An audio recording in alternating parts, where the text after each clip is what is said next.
Welcome to First Chapter Friday for January 11th. Today I have chosen Rot and Ruin by Jonathan Maberry. It is set in a post-apocalyptic world where zombies have taken over. And he is 15, and at 15 you have to get a job or your food rations get cut. And Benny, our main character, is a very angry boy about all of this. Part 1, Family Business.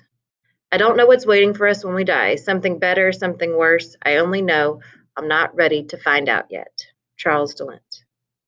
Benny Amura couldn't hold a job, so he took to killing. It was the family business. He barely liked his family, and by family he meant his older brother, Tom. And he definitely didn't like the idea of business or work. The only part of the deal that sounded like it might be fun was the actual killing. He'd never done it before. Sure, he'd gone through 100 simulations in gym class and in the scouts, but they never let kids do any real killing. Not before they hit 15. Why not? He asked his scoutmaster, a fat guy named Feeney. He used to be a TV weatherman back in the day. Benny was 11 at the time and obsessed with zombie hunting. How come you don't let us whack some real zombies?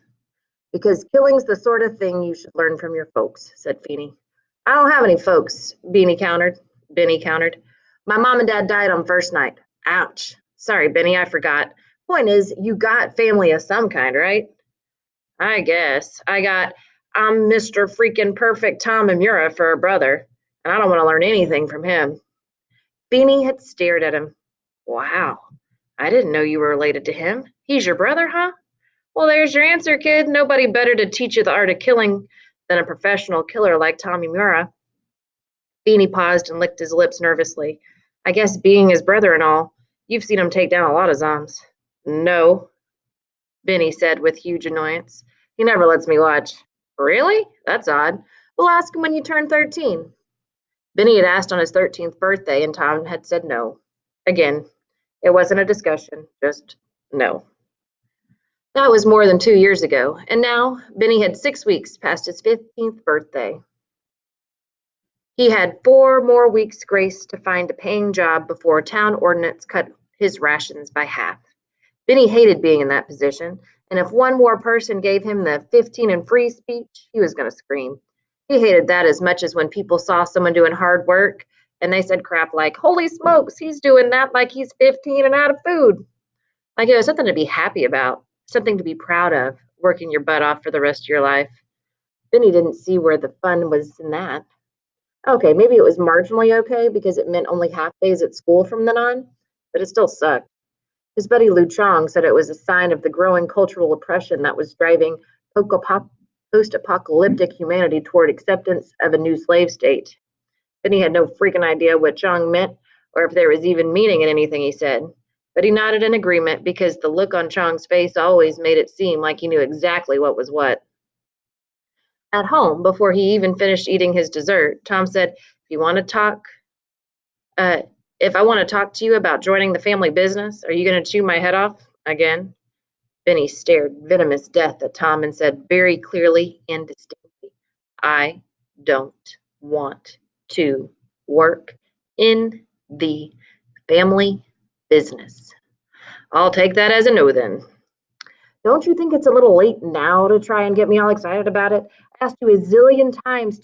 You asked me to take you out on kills. Right, and every time I did, Tom cut him off. There's a lot more to what I do, Benny.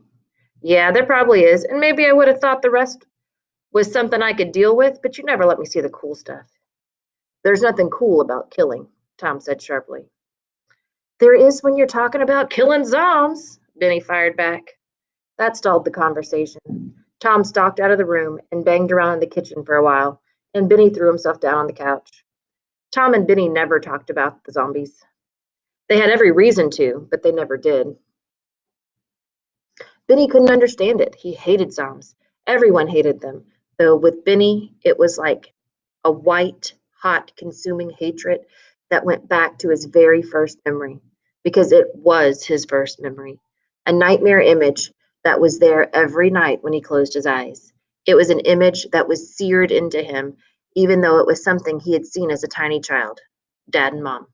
Mom screaming, running toward Tom, shoving a squirming Benny, all of 18 months, into Tom's arms, screaming and screaming, telling him to run, while the thing that had been Dad pushed its way through the bedroom door that Mom had tried to block with a chair and lamps and anything else she could find. Benny remembered Mom's screaming words, but the memory was so old and he'd been so young that he didn't remember what any of them were. Maybe there were no words. Maybe it was just her screaming. Benny remembered the wet heat on his face as Tom's tears fell on him as they climbed out of the bedroom window. They had lived in a ranch-style house, one story, the window emptied out into a yard that was pulsing with red and blue police lights. There were more shouts and screams. The neighbors, the cops, maybe the army. Thinking back, Benny figured it was probably the army, and the constant popping of gunfire, near and far away. But of all of it, Benny remembered a single last image. As Tom clutched him to his chest, Benny looked over his brother's shoulder at the bedroom window. Mom leaned out of the window, screaming at them as Dad's pale hands reached out of the shadows of the room and dragged her back out of sight.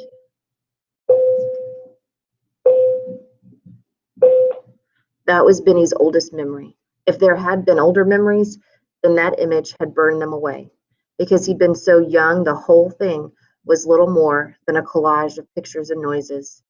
But over the years, Benny had burned his brain to reclaim each fragment, to assign meaning and sense to every scrap of what he could recall. Benny remembered the hammering sound vibrating against his chest that was Tom's panicked heartbeat, and the long wail that was his own inarticulate cry for his mom and his dad. He hated Tom for running away. He hated that Tom hadn't stayed and helped Mom. He hated that their dad had become on that first night all those years ago, just as he hated what Dad had turned Mom into. In his mind's eye, they were no longer Mom and Dad. They were the things that had killed them, Zoms, and he hated them with an intensity that made the sun feel cold and small. Dude, what is it with you and Zoms? Chong once asked him. You act like the Zoms have a personal grudge against you. What? I'm supposed to have fuzzy feelings for them? Benny snapped back. No, Chong had conceded, but a little perspective would be nice. I mean, everybody hates Zoms. You don't. Chong had shrugged his bony shoulders and his dark eyes had darted away. Everybody hates Zoms. The way Benny saw it, when your first memory was of zombies killing your parents, then you had a license to hate them as much as you wanted. He tried to explain that to Chong, but his friend wouldn't be drawn back into the conversation. A few years ago, when Benny found out that Tom was a zombie hunter, he hadn't been proud of his brother. As far as he was concerned, if Tom really had what it took to be a zombie hunter, he'd have had the guts to help Mom. Instead, Tom had run away and left Mom to die, become one of them. Tom came back into the living room, looked at the remains of the dessert on the table, and looked at Benny on the couch. The offer still stands, he said. If you want to do what I do, then I'll take you on as an apprentice. I'll sign the papers so you can still get full rations.